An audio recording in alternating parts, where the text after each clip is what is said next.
a little trip, take a little trip, take a little trip with me.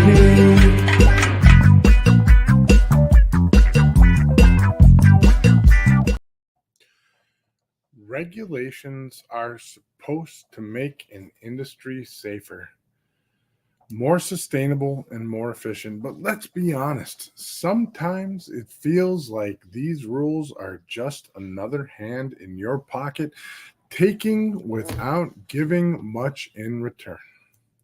Whether it's ELDs, emission standards, or labor rules like AB5, every new regulation adds costs. And those costs don't always make us safer or more productive. They hit smaller carriers the hardest, squeezing profits and creating more headaches. Today, I want to explore this.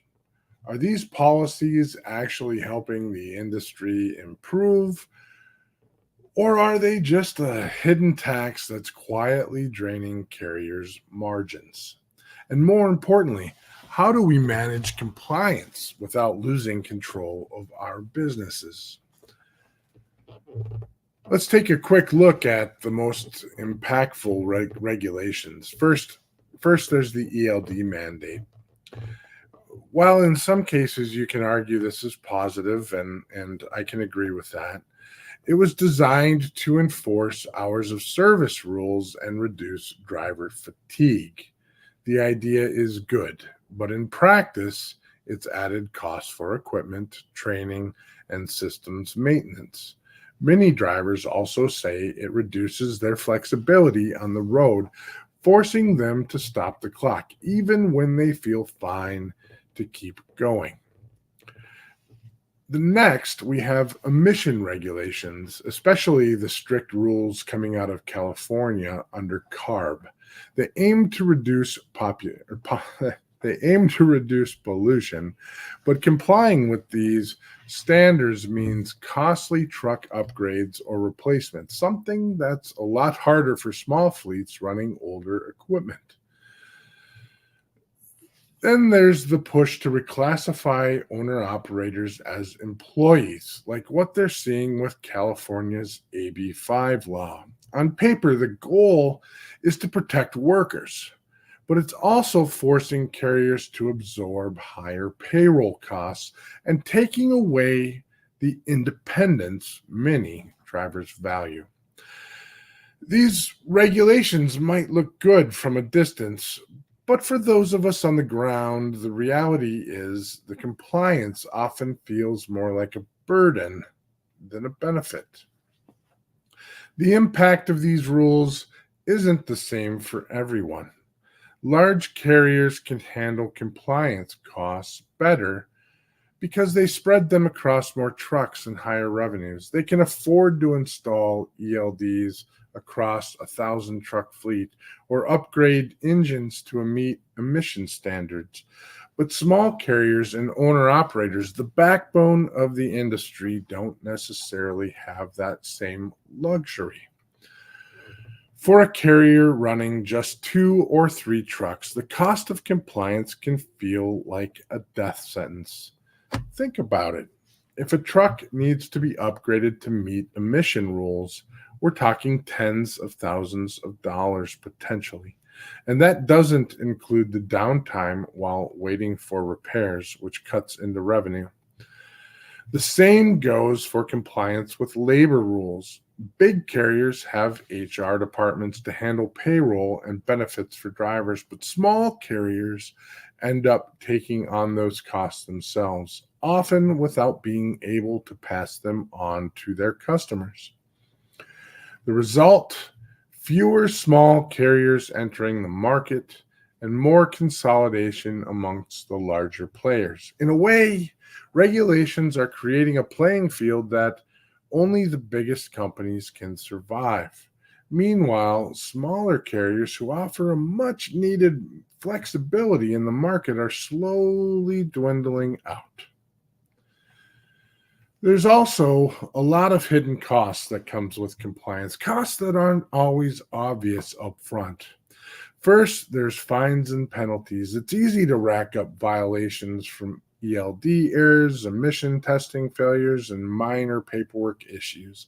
These fines can feel like a hidden tax, especially when you're already operating on thin margins. Next, there's the administrative burden. Compliance isn't just about following the rules. It's about proving you're following them. This means more paperwork, more audits, and more time spent tracking hours, emissions, and payroll. For small carriers who don't have dedicated compliance departments, this extra work falls on the owner-operator or dispatcher or office personnel, taking time away from running the actual business. Compliance can also hurt operational efficiency. For example, with ELDs, drivers are forced to stop and take breaks, even when they're only a few miles from their destination. That means more time on the road with fewer productive hours, and those last hours cost money. So here's the big question. Are these regulations actually making us safer or just more burdened? Take the ELD mandate. While it was supposed to reduce accidents caused by fatigue, many drivers report that it's actually increased their stress level. The rigid schedules make it harder to plan around traffic or parking or find parking, leaving drivers frustrated and rushing to beat the clock. If drivers are more stressed and less flexible, is the mandate really improving safety? Then there's the emission rules. We all agree that protecting the environment is extremely important, but forcing small carriers to upgrade faster than they can afford risks putting them out of business. Sustainability shouldn't come at the expense of economic survival. With the labor laws like AB5, the goal of protecting workers is understandable, but it also strips away the independence that many owner-operators value. We have to ask, are these rules truly benefiting the people they're supposed to help, or are they just adding more costs and reducing opportunities? So what can carriers do to stay ahead of these challenges without being overwhelmed? First, plan ahead for major compliance changes. If your fleet needs to meet new emission standards, look into grants and incentives that can offset the cost. Don't wait until the last minute. Those fines will add up quickly. Second, use technology to your advantage. Look for TMS platforms that automate compliance tracking and reduce paperwork. Technology should lighten your load, not add to it.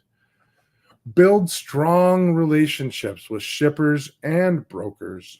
The more you can collaborate with your partners, the easier it will be to reflect your compliance costs in your rates. Long-term contracts that account for these expenses will keep your business sustainable. In the end, regulations are a necessary part of the logistics industry, but they shouldn't become another hand in your pocket. Compliance is supposed to improve safety and sustainability, but if it's not managed carefully, it can drive carriers out of business. The key is to stay ahead, use technology wisely, and build strong partnerships. That way, you can manage these costs without letting them control your business. Make sure that way compliance works for us, not against us. Thanks for listening in. I appreciate your time. Stay curious, stay informed, and keep pushing the boundaries of what's possible. Until next time, drive forward with purpose and innovation. Thanks for watching. Take a little trip, take a little trip, take a little trip with me.